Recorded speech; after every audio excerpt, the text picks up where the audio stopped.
Auzubillahiminashaitanirrajim. Bismillahirrahmanirrahim. Ladies and gentlemen, Assalamu alaikum. This is me, Sara Baloch, and I warmly welcome each one of you to the mega transmission of PSL Season 9. We call it Cadbury Dairy Milk PSL Hangama. The show has been presented to you by Lifebuoy Herbal Shampoo, brought to you by Kaizen Paints, part by HBL and refresh by Coke. जनाब उम्मीद है आप लोग खैरियत से होंगे, मज़े में होंगे। वो लोग जिनका ताल्लुक पिंडी इस्लामाबाद से है और जो करीब इलाकों में रहते हैं, आज वो एक्साइटेड होंगे बिकॉज बारिश फिलहाल नहीं हो रही है, मौसम अच्छा है और आज पहला मैच है आपके शहर में। तो निकलिए जी, जाइए मैच देखिए, क्योंकि वहाँ पे कबल अगर हम कंपेयर करें कराची से तो बेहतर इंतजाम तो होंगे। आप लोग जा सकते हैं, आराम से एंजॉय कर सकते हैं।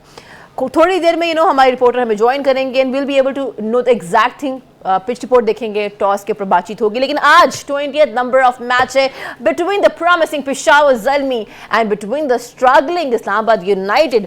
जनाब सबसे पहले हम let's have a quick view on the points table. जनाब पहले नंबर पे भी हैव गॉटन मुल्तान सुल्तान। जनाब 7 मैचेस खेले, 6 जीते 1 हारे with the points of 12। Then we have gotten on number 2 Quetta Gladiators. 6 matches खेले, 4 जीते 1 हारे with the points of 9। Then on number 3 we have gotten Peshawar Zalmi. 6 matches खेले, 3 मैचेस जीते 2 हारे with 7 points. And then we have gotten Islamabad United. जनाब 6 matches खेले, 2 जीते 3 हारे with 5 points. And then we have gotten Karachi Kings and Lahore Qalandars.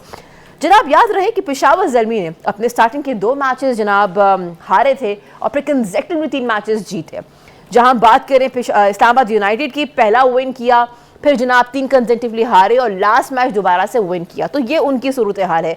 Discussion करेंगे आज के किसका जो कॉम्बिनेशन है वो ज़्यादा प्रॉमिसिंग लग रहा है। ठीक है जी, उसके लिए लेट्स वेलकम आवर पैनलिस्ट। जी हाँ, I have been joined by 2 amazing cricket mindset. एक तरफ हमें ज्वाइन किया है हमारे अच्छा ठीक है जी, पिच रिपोर्ट दिखाते हैं, उसके बाद तारुफ करवाते हैं हमारे शानदार पैनल। अब हम वेलकम करेंगे हमारे पैनलिस्ट। एक तरफ हमें ज्वाइन किया है फॉर्मर कैप्टन, जी हाँ बात कर रहे हैं हम सलीम मलिक साहब की। अस्सलाम वालेकुम सर, गुड इवनिंग। सारा कैसी हैं आप? आई एम गुड जी, how are you? Good, very good. और उनका साथ देंगे हमारे फॉर्मर पेसर, जी हाँ टेस्ट क्रिकेट का बहुत बड़ा नाम, अब्दुल रऊफ साहब। अस्सलाम वालेकुम जेंटलमैन, हाउ आर यू? सलाम, बिल्कुल ठीक। भैया आप लोग बहुत अच्छे लग रहे हैं। आज हमारी कोई ऐसी कोई कॉम्बिनेशन है कि हम लोग बेज और वाइट ब्राउन इसी की कलर पैलेट में है ना सर? हालांकि प्लान कोई नहीं किया था, लेकिन देखें एनीवेज जी आज पिंडी में मैच है जनाब, तो बता दें फिर कितने एक्साइटेड, बिकॉज आज पिंडी का पहला मैच है सर और जो पिच रिपोर्ट है उसको मद्देनजर रख के लग रहा है कि ये एक हाई स्कोरिंग मैच होने वाला है। देखें जो पिछले साल हमने देखा था यहाँ 240 260 मतलब वो उसने बिल्कुल ठीक है, 200 प्लस स्कोर होता रहा है। और आज की जो विकेट आमिर ने बताई है उसके मुताबिक तो यही लग रहा है कि बिल्कुल ड्राई विकेट है, हार्ड है और उस पर लंबा स्कोर होने के चांसेस बहुत ज़्यादा। और इसमें देखें वही बॉलर या अच्छी बॉलिंग कर सकेगा जो थोड़ा सा चालाक बॉलर होगा। अदरवाइज़ यहाँ इम्प्रोवाइज़ अगर नहीं किया आपने, आके अपनी जो बेस्ट चालाकी होती है वो ना लगाई तो आपको बहुत मार पड़ेगी। क्योंकि इन पिचेस पे हमने देखा है कि लंबे लंबे स्कोर हुए हैं। तो मेरा ख्याल में जो एक्सपीरियंस बॉलर होएगा, जो थोड़ा बहुत जिसको क्रिकेट की थोड़ी नॉलेज होएगी, जो बैट्समैन को रीड कर सकता होएगा, उसकी वीकनेसेस पे बॉल करेगा, वही कामयाब होएगा। अदरवाइज़ यहाँ बॉलर को तो डेफिनेटली मार 100% पड़ेगी, कोई भी बॉलर हो। क्योंकि पिछले साल हमने देखा था कि हर किस्म के बॉलर को मार पड़ी थी। तो यहाँ वही कामयाब रहेगा जो थोड़ा सा एक्सपीरियंस से बॉलिंग करेगा। अच्छा, बात हो रही है एक्सपीरियंस बॉलर की, स्मार्ट तरीके से आज गेम को समझना पड़ेगा, गेम प्लान ऐसा होना चाहिए। So what do you think, अगर हम दोनों टीम्स की बात करें, Peshawar Zalmi and Islamabad United, who is going to be your pick of the day? देखिए बेसिकली बात ये है, इस तरह सलीम भाई ने बात की है, मैच तो ये जो पिंडी की पिच है इस पे होगा, इसमें बैटिंग डोमिनेंट मैच होगा, जिसकी बैटिंग परफॉर्म करेगी वही मैच जीतेगा। और कंपटीशन भी इनके जो आपस ओपनर्स हैं उनका आपस में होगा कि एक तरफ तो बाबर आजम और साइम अयूब हैं पेशावर से, और दूसरी जानिब हेल्स और मनरो हैं, और वो भी बहुत अच्छी फॉर्म में है। जिस तरह आपने लास्ट उनका मैच देखा है कराची के खिलाफ, दोनों ने 100 रन की पार्टनरशिप की और बिल्कुल 1 साइडेड मैच कर दिया था। तो आज ज़्यादा उनके पास बेहतर ऑप्शन है, क्योंकि कराची की निस्बत ये पिच तो बिल्कुल बहुत ज़्यादा पैराडाइज पिच है। उसके बाद जो इनकी ग्राउंड की डायमेंशंस हैं वो भी बहुत स्मॉल है। एक तो पिंडी का स्टेडियम वैसे ही स्लिम भाई बहुत स्मॉल है, और दूसरा उसके बाद डायमेंशंस आप देखिए 59 एक तरफ है स्क्वायर की तरफ, अगर दूसरी तरफ पॉइंट पे 61 है। सामने जो हाईएस्ट बाउंड्री है, जो लॉन्गेस्ट बाउंड्री है वो 79 है मे बी, तो 80 किसी जगह पे भी 80 का 77 है, 77 है। तो ये मेरा ख्याल है कि बैटिंग पैराडाइज पिच है। और इस पे आपको याद होगा कि जो इंग्लैंड की टीम ने टेस्ट मैच जीता था यहाँ पे, उसने 600 प्लस कुछ विकेटों पे रन्स कर दिए थे और 75 ओवर में 500 और पता नहीं कितने रन्स कर दिए। जैक राली डबल सेंचुरी कर गया था। तो ये मेरा ख्याल है कि अच्छा कॉन्टेस्ट होगा बैटिंग के लिए। जनाब, it is going to be a good contest of batting. Having said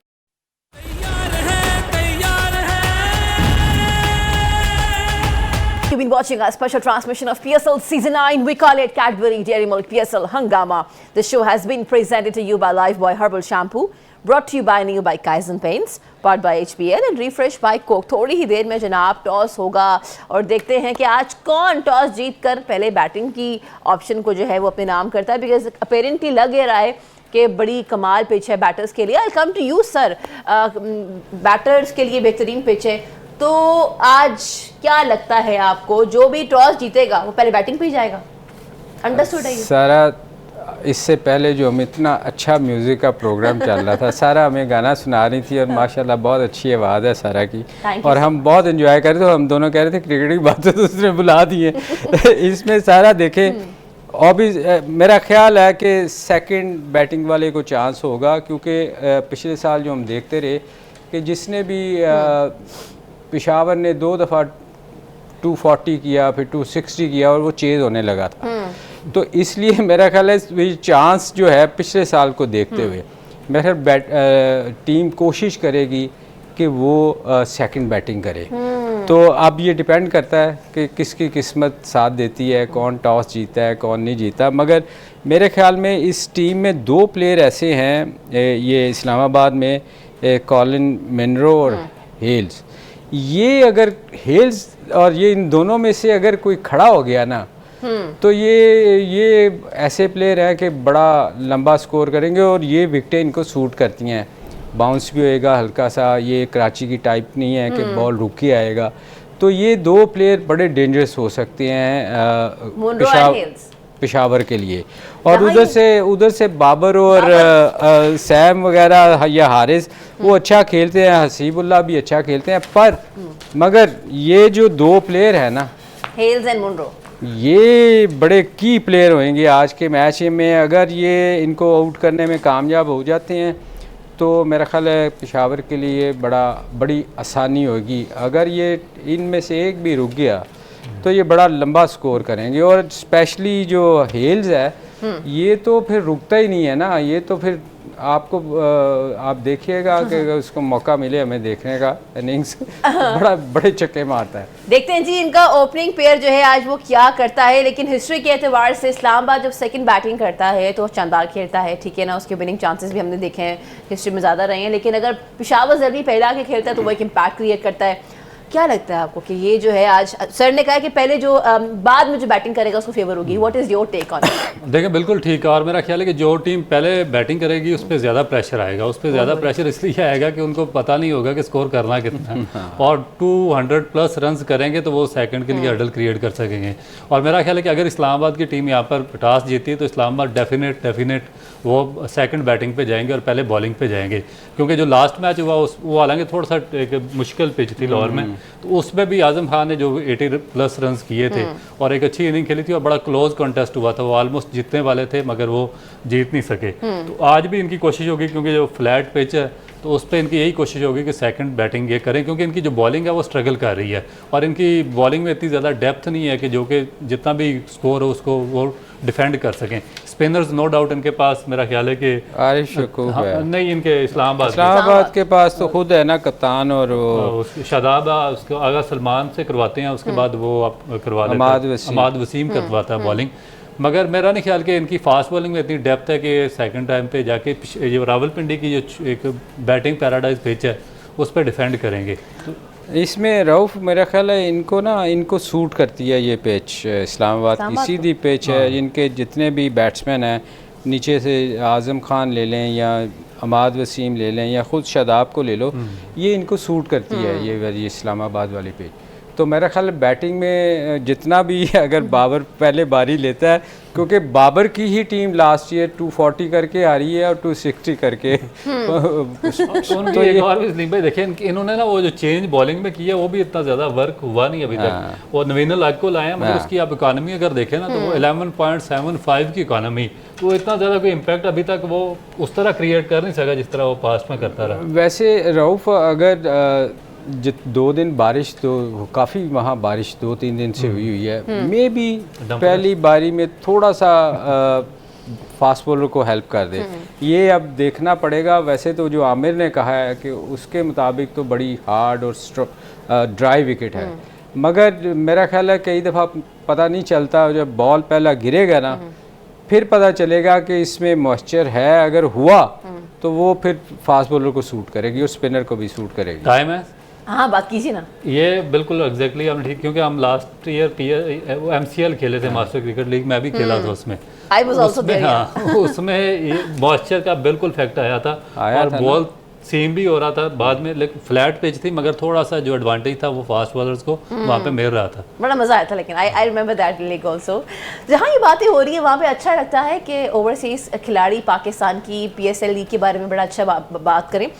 कल मैं देख रही थी जॉर्डन कॉक्स ने कैसे जो है वो who happens to be the England wicket keeper batter, उन्होंने बड़ी तारीफ की है जनाब PSL की, कि PSL का मेयार जो है वो IPL जैसा ही है, वो कोई कंपैरिजन हुआ है। और जनाब इन दोनों लीग्स के बारे में उन्होंने बात की कि बहुत अच्छा लगता है पाकिस्तान के लिए खेलना, और उनकी कोशिश है कि वो जिस टीम के लिए खेल रहे हैं इस्लामाबाद यूनाइटेड, टॉस जीतने के बाद Babar Azam has चॉस to field first, और क्राउड भी मुझे आज बड़ा अच्छा लग रहा है क्योंकि पहला मैच है पिंडी का। पहले जो मैच में लोग गए बारिश हो गई थी और उनके अरमान जो है उनमें पानी फिर गया था, लेकिन अभी तक सब कुछ क्लियर है।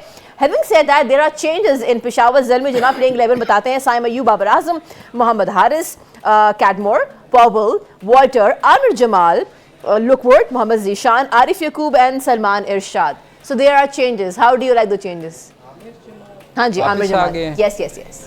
देखें वो कुछ समझ पता नहीं। बाबर ने जब इंटरव्यू दिया उस पर तो समझ नहीं आई, उसने कहा टॉम वापस आया, एक इमर्जिंग गाय वापस आया नाम मुझे भी नहीं आता। आमिर जमाल का तो नहीं कह रहा तो इमर्जिंग, नहीं वो कैडमोर जिशान वापस आया। जी मोहम्मद जिशान वापस आया तो अच्छा है। मेरा ख्याल है कि जो पाकिस्तान के दोनों, मेरा ख्याल है कि इनको किसी ने फोर्स किया कि इनको वापस आए, क्योंकि हमें डेवलप करें अपने जो नहीं, ये मेरा ख्याल इन्होंने तेरा प्रोग्राम देखा है कि खुदा के लिए अपने लड़कों को खिलाओ, आका वास्ता हमारी लीग हो रही है। जनाब आपके सामने हमारी प्लेइंग 11 आ चुकी है। बाबर आजम ने आज डिसीजन लिया है, आमिर जमाल की इंक्लूजन है। वो चाहते हैं कि जो अभी हमारी T20 भी आने वाली है तो आमिर जमाल तैयार हो जाए, तब तक देखते हैं, इस पर डिस्कशन करते हैं।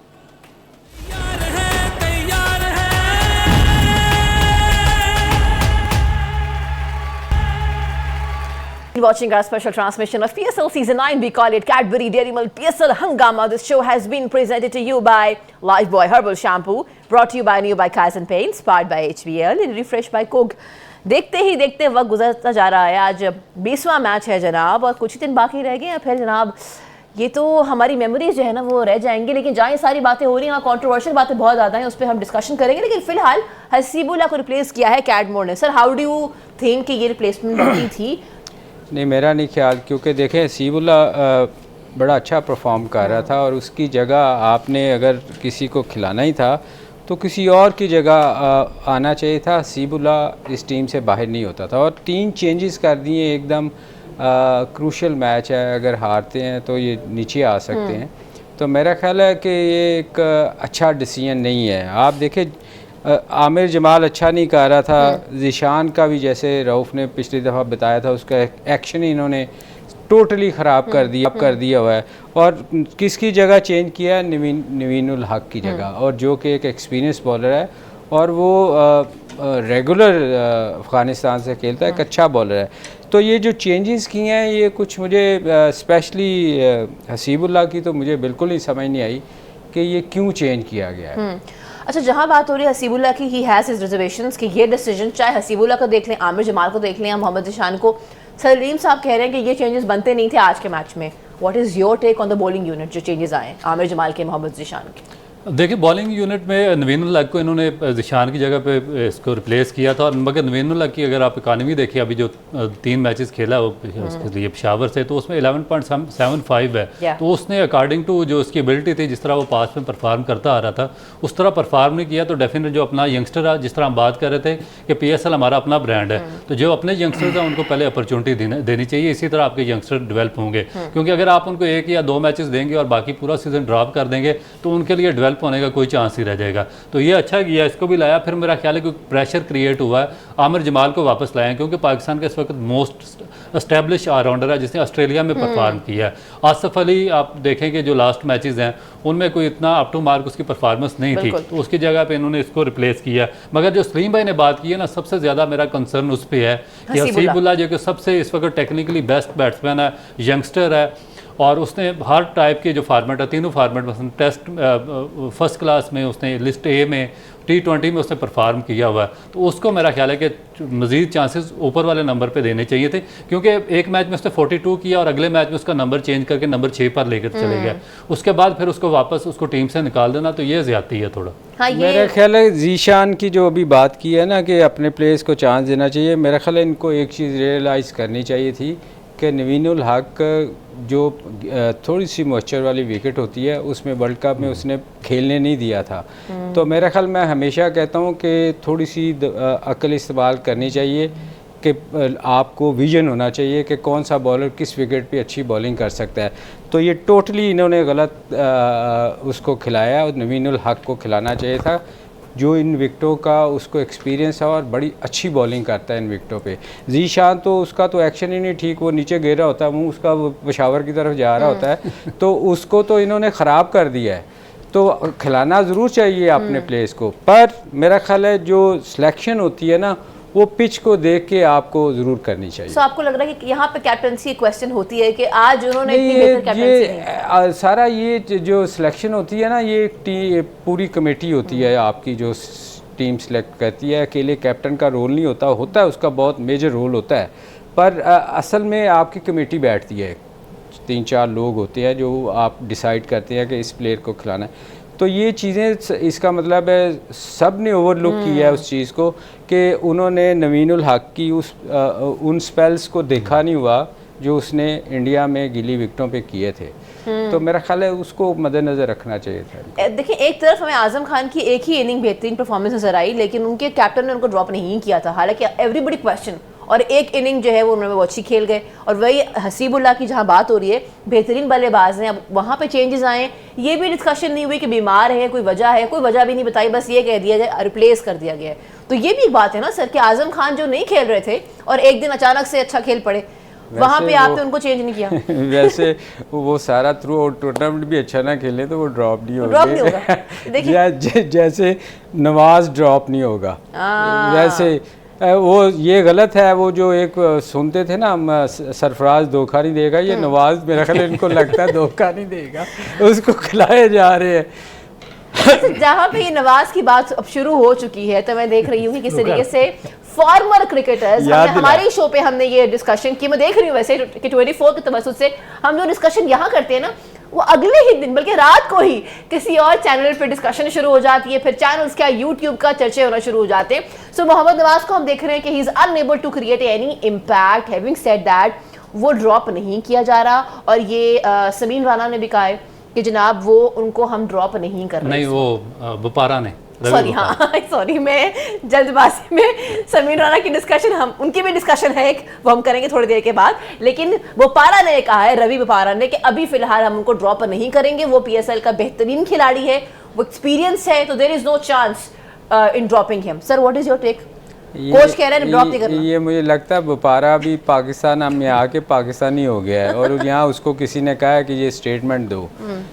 आप देखें, अभी जो मैं आपको याद करवाने की कोशिश करता है, हमारा सोशल मीडिया जो है ना, वो इतना एक्टिव नहीं है, हमारी चीज़ें दूसरे को ज़्यादा दिखा रहे हैं।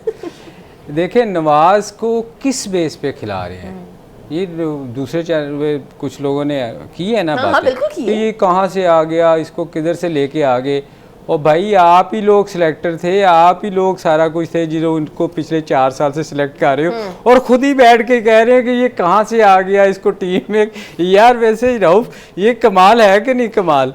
ये कमाल नहीं, इसमें जमाल भी है देखा ना कि आप ये देखो कि खुद सेलेक्ट करते हैं और खुद ही टीवी चैनलों पे बैठ के कहते हैं ये कहाँ से आ गया, इसको तो होना नहीं चाहिए था टीम में। और भाई बंदा वो पिछले 3 साल से परफॉर्मेंस नहीं कर रहा, हम 3 साल से बैठ के मैं और रऊफ इधर इस अपने ही चैनल पे बैठ के हम इधर इस चीज़ पे शोर मचा रहे हैं कि यार इसको किस बेस पे सिलेक्ट कर रहे हैं। इसके अलावा बहुत सारे लोग हैं, इसके अलावा रोमान रईस को ले लो और बहुत सारे अभी पिछले 2 मैच अभी पिछले मैच में खिलाए हैं।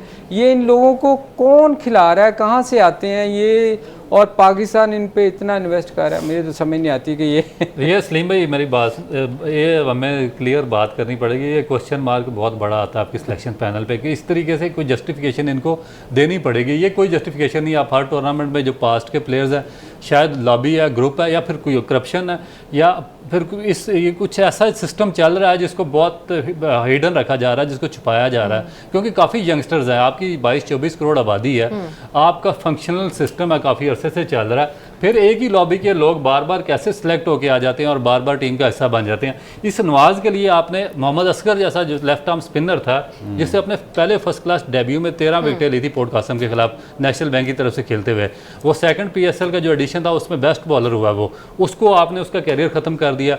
2 साल पहले उमर खान ने कराची से खेला था, इस्लामाबाद से, आउटस्टैंडिंग किस्म का परफॉर्मर था वो लेफ्ट आर्म स्पिनर कराची, वो भी बड़ा अच्छा उसने परफॉर्म किया, उसको सिस्टम से गायब कर दिया गया। रजा हसन सियालकोट से आए थे, पाकिस्तान के लिए एक वर्ल्ड कप खेले, इंतहाई बेहतरीन स्पिनर थे, अंडर 19, वो गायब कर दिए गए। अली उस्मान व्याडी का हर दूसरे सीजन में उसके 50-60 आउट होते हैं फर्स्ट क्लास में, आउटस्टैंडिंग प्लेयर है। मैंने खुद उसको खिलाया हुआ है, मैं उसको, बल्कि जब मैं कैप्टन था मुल्तान का, मुझे याद है कि हम उसको जुल्फकार बाबर की रिप्लेसमेंट पे तैयार कर रहे थे। ये अंडर 19 था कि ये आगे जाके पाकिस्तान के लिए खेलेगा। वो इतना आउटस्टैंडिंग स्पिनर था, उसका उन्होंने बिल्कुल सिस्टम से ही गायब करके उसका बेड़ा गर्क कर दिया। और रह कि अब ये बुपारा कह रहा है जी कि हमारे पास नवाज की कोई रिप्लेसमेंट नहीं है। तो जब आपका जो ऊपर थिंक टैंक बैठा हुआ है, जो आपके लोग सिस्टम को चला रहे हैं, वो एक लॉबी के जरिए काम करेंगे, कुछ अपने अपने लोगों को ओब्लाइज करेंगे, तो फिर आगे रिजल्ट इसी किस्म के नजर आएंगे जो आपको आ रहे हैं। मेरा ख्याल रऊफ बुपारा ने शायद ये कहा होगा, उसका मतलब इन्होंने गलत निकाल लिया कि हमारे पास अवेलेबल इस वक्त कोई नहीं है। सर उन्होंने सेकंड किया है। शमसी है। नहीं, उन्होंने सेकंड किया है। उन्होंने कहा देखिए मोहम्मद नवाज सीनियर प्लेयर हैं, बहुत तजुर्बा है उनको, तो अभी उनको हम ड्रॉप नहीं कर सकते। यही सीनियर क्या किया, तो उसको 4 वर्ल्ड कप खिला दिए उन्होंने। हर वर्ल्ड कप में पाकिस्तान को कास्ट कर जाता है। अगला वर्ल्ड कप ये अभी 2 महीने बाद जून में आ रहा, फिर कहेंगे वो सीनियर है, हमारे पास ऑप्शन कोई नहीं है, फिर यही जाएगा। हालांकि मेरा ख्याल है शमसी इससे बहुत बेहतर देखिए अपनी कंट्री के लिए खेलता रहा है और उसके वेरिएशन से बॉल करता है। और इस टूर्नामेंट में अगर आप देखें कि कोई भी बॉलर जो है ना, एक तो राशिद खान ने सबको ख़राब कर दिया। उसने इतनी तेज़ से लेग स्पिन शुरू की है कि हमारे जितने भी स्पिनर हैं कोई फ्लाइट करने की कोशिश नहीं करता, रिसीव करने की कोशिश ही नहीं करता। अब कराची जैसी विकेट पे कल हम मैच देख रहे थे, एक बंदे ने फ्लाइट करने की कोशिश नहीं की, वो राशिद की कॉपी आगे करनी शुरू कर, धड़म धड़म तेज तेज मारते हैं। वो बड़ा स्ट्रॉन्ग है, उसकी इनको एक चीज़ रियलाइज़ करनी चाहिए कि उसकी उंगलियां बड़ी तगड़ी हैं, ग्रिप है, और हमारे वो चीज़ नहीं आती। देखिए उसको उसकी नकल उतारने की कोशिश की शादाब ने, उसका बॉल ही पाँव में गिरना शुरू हो गया, आगे बॉल ही नहीं उसका गिरा। इसी तरह उसामा को ले लें, उसामा भी आगे तेज तेज मारता है। फ्लाइट करने, कराची की एक स्पेशल ऐसी विकेट थी जहां आपको थोड़ा सा फ्लाइट करना चाहिए था कि टर्न मिले ताकि बैट्समैन को मुश्किल हो। तो ये हमारे लोग जो है ना, दूसरे की कॉपी करने के चक्करों में ना हमने अपनी बॉलिंग भी ख़राब कर ली है। तो मेरा ख्याल है जो हम उस नवाज की तरफ वापस आए, तो नवाज की जगह मेरा ख्याल है ये शमसी को कंसीडर करते तो ज़्यादा बेहतर होता है। एक तो वैरायटी बॉलर है, मार पड़ना ये गेम का हिस्सा है, बहुत सारे लोगों को मार पड़ती है और अच्छे बॉलरों को भी पड़ती है। पर रऊफ शमसी एक देखो ना, उसके पास वैरायटी हैं। ये एक लेफ्ट आर्म स्पिनर एक ही किस्म का बॉल करता है, उसके पास फ्लिपर है, चाइना मैन करता है, वो उसके पास 2-3 वैरायटी हैं। तो इनको उस पे हाँ करें। अच्छा, वो उसमें सलीम भाई एक और चीज़ है कि ये वाइल्ड टीम है कराची की, जिसमें देखें कि कोई ऐसा यंगस्टर है नहीं जिसको ये डेवलप कर सकें। आपने देखा होगा मुल्तान की टीम है, फैसल अकरम उन्होंने साथ रखा हुआ, उसके बाद वो दूसरा उस्मान, एक दो और लड़के उन्होंने तैयब ताहिर खिलाया है। या एक और लड़का खिलाया तैयब था के साथ तो इन्होंने यार बहुत ही उसको ज्यादती की थी तो ना। ये अभी इनकी टीम में तो कराची की टीम में कोई एक ऐसा लड़का जो इन्होंने पिक किया, मेरे लिए तो बहुत सरप्राइजिंग है कि आपने देखें क्या पिक की है कि आप कोई ऐसा यंगस्टर डेवलप नहीं कर सकते। आपको अनवर अली को खिलाना पड़ रहा है, आपको जाहिद महमूद को खिलाना पड़ रहा है, आपको शमसी को खिलाना पड़ रहा है, आपको नवाज के आपके पास रिप्लेसमेंट नहीं है, आपका fast bowler Now we'll have a detailed discussion on it. 11 से 12 I'm really sorry I had to bother you, लेकिन क्या करें जनाब, वक्त कम है। आप देखते ही हैं कि Islamabad seems to be in a better position. Let's see कि बैटिंग करते हुए आज वो कितने जो है वो टोटल स्कोर देते हैं पेशावर ज़ल्मी को, क्योंकि वो चाहेंगे कि उनके जो 5 पॉइंट्स हैं वो उससे आगे बढ़ें, और पेशावर भी चाहेगा कि जो 7 पॉइंट्स हैं वो उससे आगे बढ़ें। तो लेट्स सी आज कौन बाजी लेके जाता है। On this note, this is me सारा बलोच साइनिंग आउट। जाते जाते एक बार फिर कहेंगे पाकिस्तान जिंदाबाद। अल्लाह हाफिज़।